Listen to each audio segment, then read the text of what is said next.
الله الرحمن الرحيم وأذن في الناس بالحج يأتوك رجالا وعلى كل ضامر يأتين من كل فج عميق. دیکھو میرے بھائیو، حج کے قافلے رواں دواں ہیں.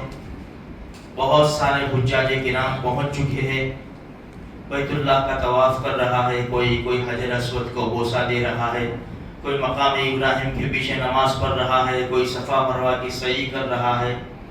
سارے لوگ اپنے اپنی عبادتوں میں مشغول ہیں اور بہت سارے ابھی جانے والے ہیں. اللہ پاک سب کی حاضری منظور و مقبول فرماوے. ہر قسم کے حادثے سے اللہ پاک ہر ایک حاجی کی حفاظت فرماوے.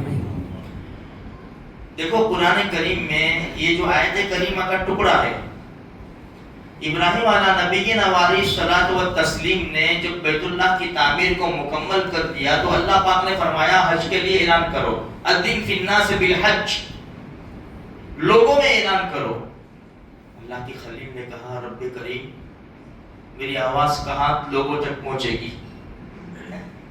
فرمایا آواز لگانا آپ کا کام ہے، پہنچانا ہمارا کام ہے. اللہ کے رسول ہجرت کے لیے نکل رہے تھے نا، دشمن تو چاروں طرف کھڑے ہوئے تھے، گھیرا ڈالا ہوا تھا.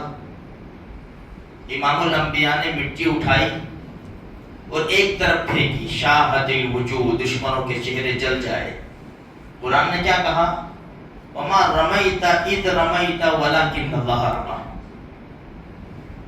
ہم نے پہنچائی مٹی، تو آپ نے پھینکی، ایک طرف پھینکی، چاروں طرف ہم نے مٹی پہنچائی. تو رب کریم ہے پہنچانے والی ذات. یہاں ایک نقطہ بیان کروں، ہم میں سے بہت سارے ایسے ہیں جن کی مالی حالت بڑی کمزور ہے. وہ یہ نہ سوچے کہ نہیں پہنچ سکتے، ہم نہیں پہنچ سکتے، لیکن پہنچانے والی ذات اسی سے مانگو، راتوں کو اٹھ کر مانگو. بے شمار حجاج کرام اور عمرہ کرنے والے ہوتے ہیں جن کی مالی حالت بڑی خستہ، لیکن انہوں نے دل سے اللہ سے دعا کی. تڑپ اور طلب اللہ دیکھتا ہے. اور آج وہ حرم میں کہیں تو طواف کر رہے ہیں، کہیں مدینہ منورہ اللہ کے رسول صلی اللہ علیہ وسلم کے روضے پر سلام پیش کر رہے ہیں. تو میرے بھائیوں، پہنچانے والی ذات اللہ کی ہے. تو ابراہیم علیہ السلام نے فرمایا رب کیسے آواز لگاؤ، اذن فی الناس بالحج یاتوک رجالا وعلی کل ضامر یاتین من کل فج عمیق. آپ کی آواز ہم پہنچائیں گے، لوگ چل کر بھی آئیں گے اور دبلی پتلی سواریوں پر آئیں گے بہت دور دور سے. یعنی اس کا مطلب یہ نہیں کہ وہیں سے دبلی پتلی سواریاں ہوگی ان کی.